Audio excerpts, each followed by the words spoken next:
जय भीम, नमस्ते, आदाब, सत श्री अकाल साथियों। जय भीम, जोहार। साथियों, आज आदर्श बौद्ध कथाओं में हम और एक नई कहानी जोड़ने जा रहे हैं। पराक्रमी घोड़ा। एक राजा के पास सैंधव कुल सिंधु पार के घोड़ों के कुल का अपनी अपनी नस्ल के घोड़े होते हैं। उस समय तो सिंध प्रांत से था सैंधव कुल, सिंधु पार के घोड़ों के कुल का एक परम पराक्रमी मांगलिक घोड़ा था।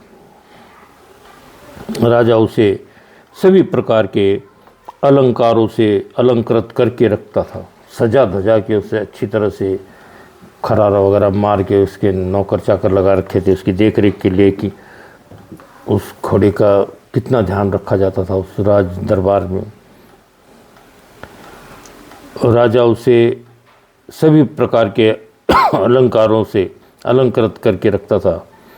उसे सोने के बर्तनों में श्रेष्ठ रसों से युक्त 3 वर्ष पुरानी चावलों का भोजन दिया जाता था। उसकी अश्वशाला को 4 प्रकार की सुगंधित मिट्टी से लीपा जाता था। उसके चारों ओर लाल कंबल की कनात लगी थी, जिसके ऊपर सोने के तारों से बना हुआ चंदवा था, जो छप्पर सी होती है उसके ऊपर। कनात के चारों ओर, ये जो साइड की पट्टियाँ होती हैं, कनात के चारों ओर सुगंधित पुष्पमालाएं लटकाई जाती थी। उसकी अश्वशाला में सदैव सुगंधित तेल का दीपक जलता रहता था। यह घोड़ा भी राजा का बड़ा वफादार था। इस घोड़े की प्रसिद्धि आसपास के सभी राज्यों में फैल चुकी थी। ऐसा कोई राजा नहीं था जो इस मांगलिक घोड़े को पाने की इच्छा न रखता हो। सभी को लगता था कि ये घोड़ा काश मेरे पास होता तो मेरी कितने वो इज्जत चारों दिशाओं में फैलती, मेरा रसूख फैल जाता। ये लोग सोचते थे, दूसरे अन्य लोग। एक बार अड़ोस पड़ोस के राज्यों के 7 राजाओं ने मिलकर उस नगर को घेर लिया और राजा के पास संदेश भिजवा दिया, या तो हमें अपना मांगलिक घोड़ा दो अथवा युद्ध के लिए तैयार हो जाओ। इस विपत्ति को देखकर राजा ने अपने सभी अमात्यों को बुलाकर पूछा, तात अब क्या करें? अमात्यों ने उत्तर दिया, देव पहले प्रधान अश्वारोही को ही अकेले युद्ध के लिए भेजा जाए, बाद में हम और कुछ सोचेंगे। राजा ने अमात्यों की सलाह मानकर अपने प्रधान अश्वारोही को पूछा, तात क्या तुम अकेले इन 7 राजाओं से युद्ध कर सकोगे? प्रधान अश्वारोही ने राजा से कहा, देव यदि मुझे आपका पराक्रमी सैंधव घोड़ा मिले तो मैं 7 राजाओं तो क्या पूरे जम्बू द्वीप के राजाओं से अकेले युद्ध कर सकूंगा। राजा अपने प्रिय मांगलिक सैंधव घोड़े को युद्ध के लिए नहीं भेजना चाहता था, किंतु संकट की घड़ी थी। अब करे तो क्या करे, इसमें से निर्णय लेना बहुत ज़रूरी था। अगर ये घोड़ा मैं आज दे देता हूँ, हो सकता है युद्ध में किसी का शस्त्र चल जाए और मेरे अश्व को कुछ हो जाए, तब मैं क्या करूँगा। उनका उसमें आसक्ति बन गई थी, और आसक्ति दुख का निर्माण करती है, ये तथागत बुद्ध जी ने कहा है। आपका पराक्रमी सैंधव घोड़ा मिले तो मैं 7 राजा तो क्या पूरे जम्बू द्वीप के राजाओं से अकेले युद्ध कर सकूंगा, ऐसा उस अश्वारोही ने कहा। राजा अपने प्रिय मांगलिक घोड़े सैंधव घोड़े को युद्ध के लिए नहीं भेजना चाहता था, किंतु संकट की घड़ी थी। इसीलिए राजा ने कहा, तात मांगलिक सैंधव ही क्या, तुम्हें जो भी घोड़ा अच्छा लगे उसे लेकर शीघ्र राज्य की रक्षा करो, क्योंकि एक राजा की असली जिम्मेदारी होती है इसकी प्रजा। अगर प्रजा को कोई नुकसान होता है तो राजा जिम्मेदार होता है उस चीज़ का। तो इसलिए राजा ने अपनी सहमति जतलाई और वो अश्व उसके हवाले स्वाधीन कर दिया। उसने देव अच्छा कहकर राजा को प्रणाम किया। अश्वशाला से सैंधव घोड़े को मंगवाया गया और उसके ऊपर कवच बांधा। अश्वारोही ने स्वयं भी शस्त्र धारण किए और मांगलिक घोड़े की पीठ पर सवार हुआ। सैंधव घोड़े को भी अपने स्वामी के उपकार का बदला चुकाने का सुअवसर मिल गया। अश्वारोही ने घोड़े की लगाम खींची, थोड़ी सी ऐड लगाई। घोड़ा नगर से निकल बिजली की तरह घूमते हुए शत्रु की सेना पर टूट पड़ा। सातों राजाओं ने नगर के 7 घेरे बनाए थे। प्रत्येक घेरा एक एक राजा के अधीन था।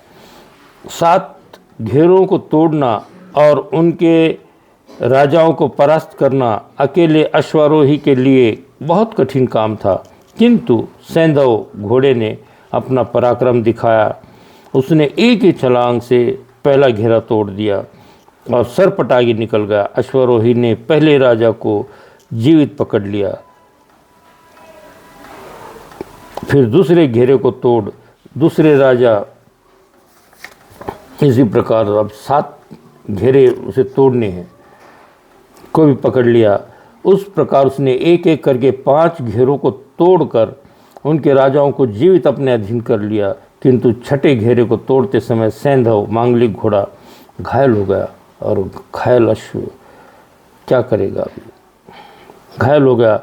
उसके जख्मों से खून बहने लगा, वह वेदना से कराहने लगा, किंतु उसके पराक्रम में कोई कमी नहीं आई। अश्वारोही घोड़े की हालत को देखकर घबरा गया, किंतु सूझबूझ से काम लेकर सैंधव को नगर द्वार पर लौट गया। उसका साज ढीला कर दूसरे घोड़े पर कस उस पर सवार हो गया। यह देखकर सैंधव ने अपना होश संभाला और लेटे लेटे ही आंखें खोलते हुए अश्वारोही की ओर देखा और सोचने लगा।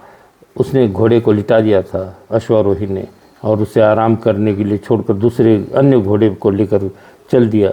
यह अश्वारोही अब दूसरे घोड़े को कस रहा था। यह घोड़ा 7वें घेरे को तोड़ नहीं पाएगा और 7वां राजा हमारे अधीन नहीं हो सकेगा। मेरा अब तक का किया कराया सब पराक्रम व्यर्थ चला जाएगा। यह वीर योद्धा अश्वारोही भी अपनी जान गंवा बैठेगा। हमारा स्वामी राजा भी दूसरों के हाथों में चला जाएगा। हमारा राज्य मेरे सिवा दूसरा कोई घोड़ा इस 7वें घेरे को तोड़ने में सफल नहीं हो सकता।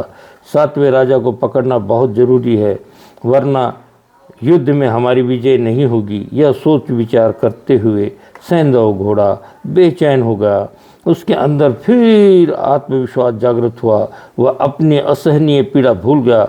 उसने अश्वारोही की ओर हिनहिनाकर संकेत करते हुए कहा, अपि पश्येन सेमानो सल्लेहि सल्लिकतो सेयो वल्वा भोज्यो यूं मये वो सारथी।